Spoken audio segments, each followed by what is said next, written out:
성전으로 지어져가는 공동체. 오늘의 말씀은 에베소서 2장 11절에서 22절 말씀입니다. 말씀 살펴보기. 그러므로 생각하라. 너희는 그때의 육체로는 이방인이요 손으로 육체에 행한 할례를 받은 무리라 칭하는 자들로부터 할례를 받지 않은 무리라 칭함을 받는 자들이라. 그때 너희는 그리스도 밖에 있었고 이스라엘 나라 밖의 사람이라.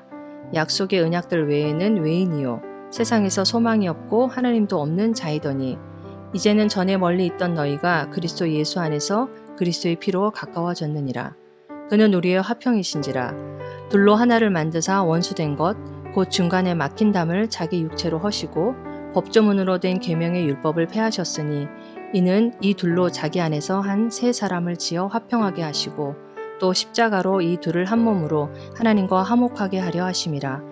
원수된 것을 십자가로 소멸하시고 또 오셔서 먼데 있는 너희에게 평안을 전하시고 가까운 데 있는 자들에게 평안을 전하셨으니 이는 그로 말미암아 우리 둘이 한 성령 안에서 아버지께 나아감을 얻게 하려 하심이라. 그러므로 이제부터 너희는 외인도 아니요 나그네도 아니요 오직 성도들과 동일한 시민이요 하나님의 권속이라. 너희는 사도들과 선지자들의 터 위에 세우심을 입은 자라. 그리스도 예수께서 친히 모퉁이 돌이 되셨느니라. 그의 안에서 건물마다 서로 연결하여 주 안에서 성전이 되어가고 너희도 성령 안에서 하나님이 거하실 처소가 되기 위하여 그리스도 예수 안에서 함께 지어져 가느니라.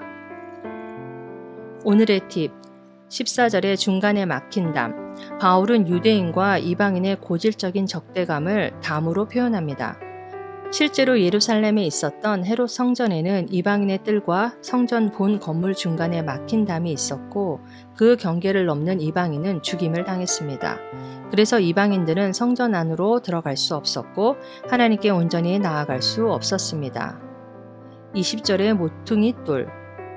건축의 가장 중요한 기초석의 역할을 하는 것으로 두 개의 벽이 직각으로 마주치는 곳에 놓여 그 벽을 지탱해주는 역할을 하는 큰 돌을 말합니다. 모퉁이 돌은 교회의 머리이자 기초가 되시는 예수님을 비유하는 말입니다. 말씀 이해하기. 오늘의 본문은 십자가에서 죽으신 예수님의 은혜로 말미암아 그리스도인이 어떤 정체성을 갖게 되었는지를 설명합니다. 하나님과의 언약에 따라 태어난 지 8일 만에 할례를 받았던 유대인은 이방인을 할례받지 못한 사람이라고 멸시했습니다.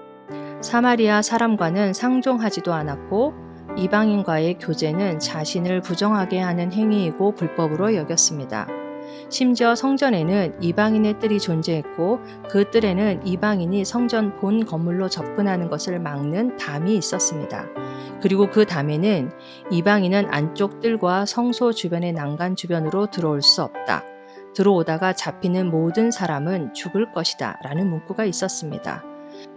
십자가를 통한 예수님의 은혜가 주어지기 전에 이방인은 그리스도와는 아무 관계도 없었고 이스라엘 시민권도 없는 외국인으로서 약속의 계약에서 제외된 채 이 세상에서 희망도 하나님도 없이 살았습니다.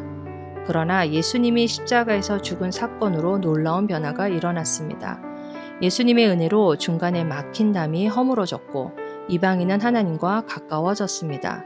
외국인도 나그네도 아닙니다. 성도들과 같은 한 시민이며 하나님의 한 가족입니다. 이방인은 유대인과 차별 없이 하나님께 나아갈 자격을 얻었습니다. 이방인이 하나님께 가까이 가는 것을 막았던 성전은 예수님의 예언대로 AD 70년에 파괴될 것입니다. 그리고 예수님을 모퉁이 돌로 하는 새로운 성전이 지어졌습니다. 그 성전은 유대인과 이방인이 연합된 그리스도인의 공동체입니다. 이 공동체는 사도들과 선지자의 터, 즉 구약에서 하나님이 보냈던 선지자와 신약에서 하나님이 보냈던 사역자인 사도들의 터 위에 세워진 성전입니다. 교회는 예수님이 머리시고 기초입니다. 교회는 모든 민족이 하나로 연합되어 성령 안에서 지어져가는 공동체입니다. 그리고 교회는 하나님이 거하시는 거룩한 성전입니다. 그 거룩함은 십자가의 은혜의 근거에 하나가 될 때 이루어집니다. 현대 그리스도인은 예수님의 은혜로 우리가 성전이 되었고 하나로 연합하여 거룩한 성전으로 지어져가는 공동체라는 정체성을 명확하게 알아야 합니다. 그러므로 성전을 더럽히는 죄와 하나됨을 깨는 시기와 분쟁을 그치고 하나 되어 거룩한 성전으로 지어가는 일에 힘써야 합니다. 말씀 따라 살아가기. 하나님께서 거룩한 성전인 당신과 함께 거하실 수 없도록 하는 것은 무엇이 있습니까? 성령님을 의지하여 그것을 찾아내고 단호하게 제거하세요.